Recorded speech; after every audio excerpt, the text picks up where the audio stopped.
Hi everyone, this is Caroline Speaks State of Her World on Tuesday, September 27th, 2022. So what is it, good, bad, or indifferent? All three. Okay, now, what are some of the major headlines? Women, life, freedom. Iranian women lead nationwide protest after death of Masha Amini, a girl who was arrested by the morality police in Iran for not wearing her headscarf according to the proper guidelines for how to wear a headscarf. And she was taken into custody and she died in custody. Uh, so who knows what's going to happen? Okay. Uh, that's very sad. What's going to happen? I don't know. It's being held accountable for her arrest and her death. Okay. Okay. Okay. So hopefully some good will come out of this. That's what we'll have to see. Also, now, Jared Kushner's firm to pay $3.25 million for deceiving and cheating tenants in Baltimore's Kushnerville. His Kushner's company owned property in Baltimore, Maryland. And the property management company, partly owned by Jared Kushner, has agreed to pay a $3.25 million fine to the state of Maryland and to reimburse potentially tens of thousands of tenants in Baltimore. The state of Maryland sued the Kushner-owned company after ProPublica published a 2017 investigation that exposed how the company hounded low-income tenants with a barrage of lawsuits, eviction notices, and late fees, even when residents had the legal right to continue living there. We speak with Alec McGillis, the author of the 2017 ProPublica report, who describes how Kushner was the leading architect in the housing scandal that left many residents paying for uninhabitable units riddled with pest and sewage issues. He says, while the settlement is a relative pittance for Kushner, it has delivered some solid form of accountability for his company's wrongdoings, and the money will likely make a difference in the lives of those tenants who are harmed. Good. Okay, hold him accountable. And he also has Saudi Arabian money in his pocket now, or access to it. All right, now, also, Philly residents organized to block evictions, University City townhomes, and preserve affordable housing. Yes, University townhomes in Philadelphia, with University of Pennsylvania and Drexel University own the property, and they're the university's owners of property are harassing the people who live in these townhomes. So I don't know what's going to happen. We will find out. Okay. Also, immoral and sinful. Bishop Barber blasts Mississippi governor for failing to protect Jackson's water. I totally agree. Okay, the former governor wears Bryant, and the governor is, I don't remember his name, but none of that, Jackson is a majority, 82% roughly, majority black community, and the governor, and Jackson's the capital of Mississippi, and no one is taking care of the city and the people, like the infrastructure. So, this investment has to end, and I have to make sure these people have what they need. Okay, now what are some of the minor things happening? Minor, so-called. Russian-held parts of Ukraine hold final day of voting on whether to join Russia. Help Ukrainian army defeats the Russians in those areas.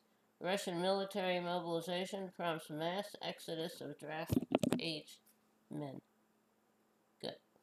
Hurricane Ian lashes western Cuba with sustained 125 mile per hour winds. Okay. Climate change. And hundreds of thousands ordered to evacuate Florida's Gulf Coast as Hurricane Ian approaches. I wonder what DeSantis is doing to help his people. Maybe he'll do something because it's an election year. Okay. Puerto Rico's governor calls on Biden administration to waive shipping restrictions in aftermath of hurricane. Apparently, there was a law passed a long time ago that's called the Jones Act, and requires that only the U.S. flag ships carry goods between 2 points in the U.S. This comes as a ship carrying diesel for the BP oil company remains idling off the coast of Peru. Off the coast of Puerto Rico. Okay, hope that will be resolved. Okay.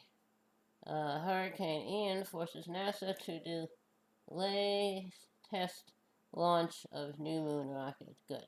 Better be safe than sorry. NASA crashes spacecraft into asteroid in first ever planetary defense test. Okay.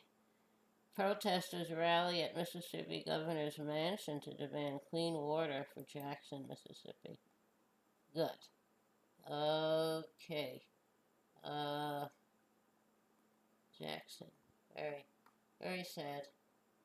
Who's the governor now? I don't know. And Russia grants citizenship to NSA whistleblower Edward Snowden. That's good. Thousands protest outside state funeral for Japan's assassinated former leader Shinzo Abe. Okay. 2/3 of Cuban voters approve referendum on marriage and gender equality. Good for you, Cuba.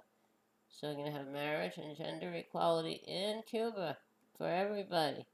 Okay, LGBTQ people now to be allowed to marry or form civil unions and to adopt children, and promotes the equal distribution of domestic responsibilities between men and women, and takes steps to address domestic and gender-based violence. Thank you, President of Cuba. Okay. Now, death toll in Iran protests climbs to 41. Hope the air will stop the violence. Equal rights. Giorgia Meloni set to become Italy's most far-right leader since Mussolini. Hope she will fail. Arizona judge reinstates a 150-year-old abortion ban that requires an 1864 law, no exceptions for race or for incest, and that's very good. It's very sad. We're going back to the Dark Ages. Okay. Catastrophic consequences. U.S. warns Russia against using nuclear weapons in Ukraine. Good, I agree with that. And 730 anti-war protesters arrested across 32 Russian cities. They don't want to go to fight in Ukraine. I don't blame them. China calls for peace talks to end Russia's war on Ukraine. Good. And what does China want in exchange? I don't know. I don't know. So we'll see what happens. And 13 killed in mass shooting in central Russia. Yes, there's a school. Gunmen opened fire at a school, killing at least 13 people, including 7 children. And occurred about 600 miles east of Moscow. That's great. Gun violence is a problem all over the world. Alright, now, what else is there? That's quite a bit. All bad. Okay. Alright. Thank you for tuning in this evening of Tuesday, September 27th, 2022, for another meeting where Carolyn speaks to the world. I hope you join us again tomorrow. In the meantime, stay safe, take care of yourself and others, wear a mask, practice social distancing. When the vaccine is available for you and it's safe for you to take it, I would take it. I had mine, the Johnson & Johnson one shot.